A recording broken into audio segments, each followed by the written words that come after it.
నమస్తే అండి, ఎలా ఉన్నారు? నేను మరొక రెసిపీతో మీ ముందుకు వచ్చాను. మరి మనం వెరైటీగా కర్రీ తినాలి అనిపించినప్పుడు నేను మీకు చాలా సింపుల్ గా మరియు ఈజీగా చేసుకునే రెసిపీ నేను మీకు చూపిస్తాను. పిల్లలు కూడా చాలా ఇష్టంగా తింటారు. నేను మీకు చూపించే రెసిపీ ములక్కాడ ఉల్లికారం కర్రీ. నమస్తే అండి. ఈరోజు నేను మీకు ఇంట్లో ఈజీగా చేసుకునే ములక్కాడ ఉల్లికారం కూర ఎలా చేసుకోవాలో చూపిస్తాను. నాకు కావాల్సిన పదార్థాలు ఏంటో కూడా చూపిస్తున్నాను. నేను ములక్కాడని నేను 1 కప్ కట్ చేసుకున్నానండి. అలాగే సాల్ట్ వచ్చేసి నేను 3 స్పూన్స్ తీసుకున్నాను. అలాగే పోపు దినుసులు తీసుకున్నాను. మినపప్పు, ఆవాలు, జీలకర్ర, ఎండుమిర్చి, అలాగే కొంచెం బెల్లం తీసుకున్నాను. నేను ఆనియన్స్ నేను ఇలా చిన్నగా కట్ చేసుకుని పెట్టుకున్నానండి. ఒక ఆనియన్ చాలు ఇది. అలాగే మన మెయిన్ ఉల్లికారం గ్రైండ్ చేసుకోవాలని నేను ఆర్డర్ రెడీ పెట్టుకున్నాను. దీంట్లో నేను వేసింది ధనియాలు, జీలకర్ర, ఎండుమిర్చి బదులు నేను కారం వేసాను.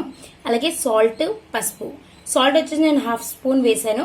పసుపు అన్నీ వేసి నేను ఆనియన్స్ వేసుకుని గ్రైండ్ చేసుకున్నానండి. ఇలా పేస్ట్లా రెడీ చేసుకున్నాను.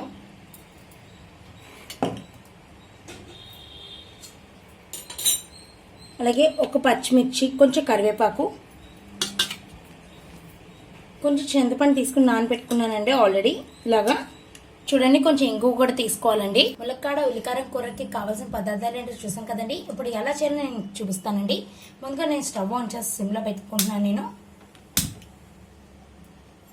అలాగే చూడండి, నేను చిన్న కుక్కర్ లాంటిది పెట్టేస్తాను నేను. ఒక హీట్ ఎక్కాలండి. 2 మినిట్స్ పడుతుంది. చూడండి, 2 మినిట్స్ అయిపోయింది కదండి. హీట్ ఎక్కింది. నేను ఆయిల్ వేస్తున్నాను. ఇప్పుడు 1.5 స్పూన్ వేసాను నేను.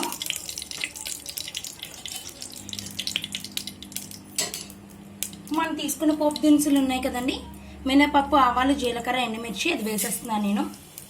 అలాగే దాంతోపాటు నేను కొంచెం ఇంగువ కూడా వేస్తున్నాను నేను.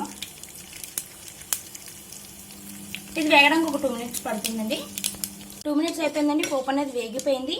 నేను ఇప్పుడు పచ్చిమిర్చి ఇంకా కరివేపాకు వేసేస్తున్నాను.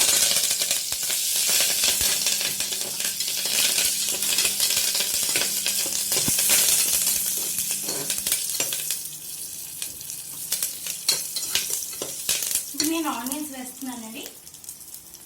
చూడండి, ఆనియన్స్ ఒక ఆనియన్ తీసుకున్నాను. నేను పీసెస్లో చేసేసుకున్నాను. సన్నగా కోసి తీసుకున్నాను.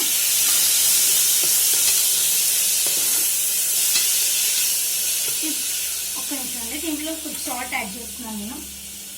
ఆల్రెడీ దాంట్లో యాడ్ చేసామా, సరిపోదు. చూడండి, కొంచెం యాడ్ చేస్తున్నాను నేను. అలాగే పసుపు కూడా యాడ్ చేయాలి.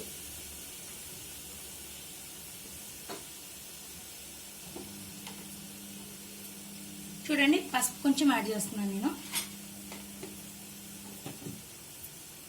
ఇప్పుడు రెండు కలిపి మిక్స్ చేసుకుందాం. కొంచెం ఆనియన్స్ వేగాలంటే 5 మినిట్స్ పడుతుంది. 5 మినిట్స్ అయిపోయింది కదండి. మన ఉల్లిపాయలు అనేది వేగిపోయి మనం కట్ చేసిన ములక్కాడ ముక్కలు ఉన్నాయి కదండి, వేసుకున్నాము. అది వేసుకుని అది కూడా ఒక 10 మినిట్స్ వేగనివ్వాలండి. మన ములక్కాడ కొంచెం ఫ్రై అయ్యాయండి. మొత్తం అవ్వక్కర్లేదు. మళ్ళీ చింతపండు గుజ్జులు ఆల్రెడీ బాయిల్ అవుతాయి.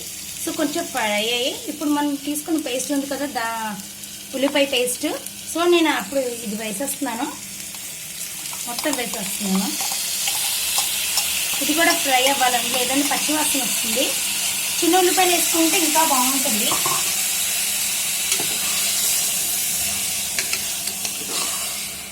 చూడండి, ఇలాగ ఒక 5 మినిట్స్ వేగనివ్వాలి. చూడండి, 10 మినిట్స్ అయిపోయింది కదా. ఉల్లికారం అనేది పచ్చివాసన అనేది పోయేలా వేగిందండి. సో ఇప్పుడు నేను చింతపండు వాటర్ తీసుకున్నాను కదా, అది వేస్తున్నాను నేను.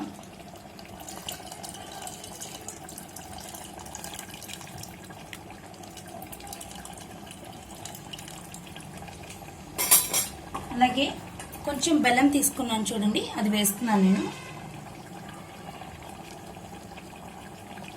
చూడండి, కొంచెం వేస్తున్నాను నేను.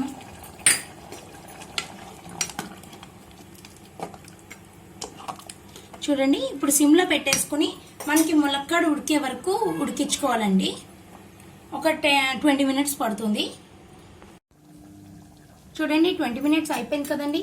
మన ములక్కాడ అనేది కూడా ఉడికిపోయింది. చూడండి, మన గ్రేవీ అంతా కూడా మిక్స్ అయిపోయింది. అలాగే చాలా స్మెల్ కూడా, ఫ్లేవర్ కూడా చాలా బాగుంది. దీన్ని రైస్లో కానీ చపాతీలో కానీ తీసుకొని చాలా బాగుంటుంది. అలాగే పిల్లలు కూడా చాలా ఇష్టంగా తింటారు. Thanks for watching. మరొక కొత్త రెసిపీస్తో మేము ముందుకు వస్తాం. Please follow Telugu recipe videos for more interesting updates. Thanks for watching. Please like, share, subscribe, and also please click on the bell icon for more interesting updates.